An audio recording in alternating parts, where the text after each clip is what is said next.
सभी छात्रों का नई वीडियो में स्वागत है। छात्रों, आज की इस वीडियो में हम कक्षा 10वीं का जो कल आपका 2 दिसंबर का विषय हिंदी का अर्धवार्षिक परीक्षा पेपर है, इसके एक ऐसा पेपर सॉल्व करने वाले हैं जो कि छात्रों आपको इजीली 50 से 60% नंबर दिला सकता है कल के पेपर पे, और सेम टू सेम आपको एज इट इज़ भी दिख सकता है।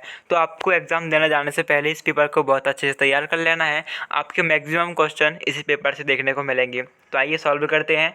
यहाँ पर देखते हैं हम। सबसे पहला क्वेश्चन है, सही विकल्प चुनकर लिखिए, जिसमें आपको पहला क्वेश्चन देखने को मिलेगा रसात्मक वाक्यम काव्यम परिभाषा किसकी है। तो आचार्य विश्वनाथ की परिभाषा है रसात्मक वाक्यम काव्यम, यानी कि रसयुक्त वाक्य को ही काव्य कहते हैं। प्रश्न क्रमांक 2 है आपका यहीं, आत्मकथ्य के कवि हैं। तो आत्मकथ्य के कवि हैं आपके Jaishankar Prasad Dwivedi. Okay. Third question है, एकांकी में कितने अंक होते हैं। तो जैसा कि नाम से ही विदित है कि एकांकी में कितने अंक होंगे, 1 अंक होंगे। ठीक है। अब 5 इसमें आपका चौथा क्वेश्चन है, स्त्री शिक्षा के बारे में महावीर प्रसाद द्विवेदी का मत है। तो इसमें जो आपका राइट आंसर है वो गा है, स्त्रियों को पढ़ाना चाहिए। ठीक है। फिफ्थ क्वेश्चन देख सकते हो, तुलसीदास की कौन सी रचना है। ठीक है। तो यहाँ पर आपकी तुलसीदास की रचना है विनय पत्रिका, यानी का। ओके, ऐसे आप कंफर्म कर लेना थोड़ा। छठवां क्वेश्चन है, काव्य की शोभा बढ़ाने वाले धर्म तत्व क्या कहलाते हैं।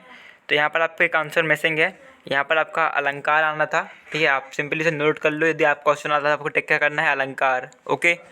यदि क्वेश्चन आएगा कि काव्य की शोभा बढ़ाने वाले तत्व क्या कहते हैं, तो अलंकार कहते हैं।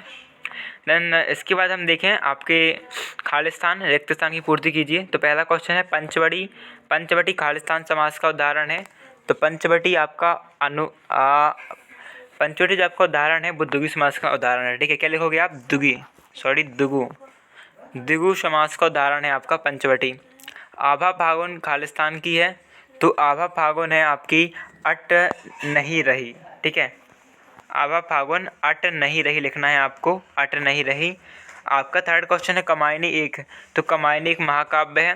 फोर्थ क्वेश्चन है, मन्नू भंडारी के पिता रसोई को खालिस्तान कहते हैं। तो मन्नू भंडारी के पिता रसोई को भटिया खाना कहते हैं। ठीक है, आपको भटिया रखना लिखना है। ओके, भटिया रखना या भटिया खाना।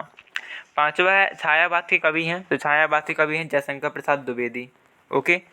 देन सही जोड़ी है आपकी। तो पहला क्वेश्चन है श्रृंगार रस।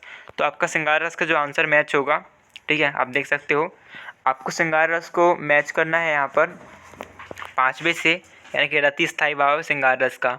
बाल गोविंद भगत। तो बाल गोविंद भगत जो हैं आपके वो कबीरपंथी हैं। ठीक है, यानी कि आपका फर्स्ट दे आपका सेकेंड। क्रिया एवं सहायक क्रियाएं हैं। तो क्रिया एवं सहायक क्रियाएं हैं आपकी संयुक्त क्रिया। और दिल्ली में सब कुछ था परंतु नाक नहीं थी। एंड छाया मत छूना, तो आपका मन होगा दुख दून। ओके। इसके बाद आपके जो नेक्स्ट क्वेश्चन आपको पढ़ के ही जाने हैं, वो है, गोपियों ने उद्धव से योग की शिक्षा कैसे लोगों को देने की बात कही है। तो गोपियों ने उद्धव से योग की शिक्षा चंचल मन वालों को देने की बात कही है, जिसके मन कभी कहीं और कभी कहीं रहता है, और उन्हें योग की शिक्षा दी जानी चाहिए जिससे उनकी चंचलता समाप्त हो सके। गोपियाँ कहती हैं कि हमारे मन में श्री कृष्ण के प्रेम में एकनिष्ठ हैं, भाई चंचल नहीं है, इसलिए हमारे लिए योग व्यर्थ है। इसके बाद आपका नेक्स्ट क्वेश्चन हम देख सकते हैं, महाकाव्य किसे कहते हैं। 2 प्रमुख महाकाव्यों को उनके रचनाकारों के नाम लिखिए। तो गाइस अधिकांश क्वेश्चन आपको देख जाएंगे, सेम आप पढ़ के जाइएगा। और वीडियो को लाइक नहीं किया तो लाइक कर दीजिए, एंड अपने सभी के सभी फ्रेंड के साथ, सभी दोस्तों के साथ ग्रुपों में इस वीडियो को फैला दीजिए, जिससे सभी की कल हेल्प हो सके। ठीक है, तो यहाँ पर देख सकते हो महाकाव्य विस्तृत होता है, इसमें प्रकृति का विशाल चित्रण होता है, जीवन के समग्र रूप का उल्लेख होता है। और 2 महाकाव्य है, रामचरितमानस रचयिता है तुलसीदास, कमायनी रचयिता है जयशंकर प्रसाद। ओके। और गाइस आपको एक क्वेश्चन और आ सकता है, वो आएगा आपको एक क्वेश्चन, कहानी और उपन्यास में अंतर लिखिए। आपको इसे नोट डाउन कर लेना, एक क्वेश्चन आपका आएगा ही, कहानी और उपन्यास में अंतर लिखिए। देन सेकेंड क्वेश्चन आपका आएगा, खंड काव्य और महाकाव्य में अंतर लिखिए। कहानी उपन्यास में अंतर, खंड काव्य और महाकाव्य में अंतर। उसके बाद भक्ति काल की 4 विशेषताएं, आधुनिक काल की 4 विशेषताएं। ठीक है, और आपका क्या कहते हैं, आपका और कुछ क्वेश्चन आएंगे, जैसे कि भारतीय हिंदू युग के कोई पाँच विशेषताएं लिखिए। ये क्वेश्चन आपके आ सकते हैं। ठीक है, नेक्स्ट क्वेश्चन देखें तो नाक मान सम्मान और प्रतिष्ठा का घोतक है, यह बात पूरी व्यंग्य रखना में किस तरह उभर कर आई है। तो इसका आंसर आप देख सकते हो, और इसका PDF चाहिए तो PDF आपको टेलीग्राम में मिल जाएगा, उसकी लिंक डिस्क्रिप्शन पे है, तो टेलीग्राम भी ज्वाइन कर लेना। ओके। इसके बाद आपका नेक्स्ट क्वेश्चन है, गोपियाँ उद्धव को भगवान कहने में क्या व्यंग्य निहित है। तो उद्धव श्री कृष्ण के पास रहते हुए भी उनसे प्रेम नहीं कर सके, इसलिए गोपियों को वे भाग्यहीन लगते हैं। वही व्यंग भगवान कहने में व्यक्त है, विपरीत लक्षण के भगवान का अर्थ भाग्यहीन है। इसके बाद जो गाइस आपको नेक्स्ट क्वेश्चन देखने को मिल सकता है वो है वार्षिक परीक्षा की तैयारी की जानकारी हेतु अपने पिताजी को पत्र लिखिए।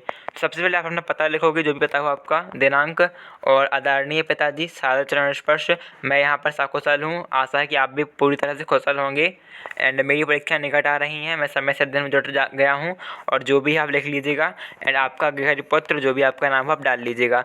तो गाइस ये कुछ मोस्ट IMP क्वेश्चन थे जो कि आपको कल डेफिनेटली देखने को मिल सकते हैं, ठीक है। तो आपको तैयार करके ही जाना है, वीडियो को लाइक शेयर सब्सक्राइब कर देना है। इसका PDF चाहिए तो टेलीग्राम ग्रुप को ज्वाइन कर लेना है, जिसकी लिंक हम आपको डिस्क्रिप्शन पे दे देंगे। And finally thanks for watching guys.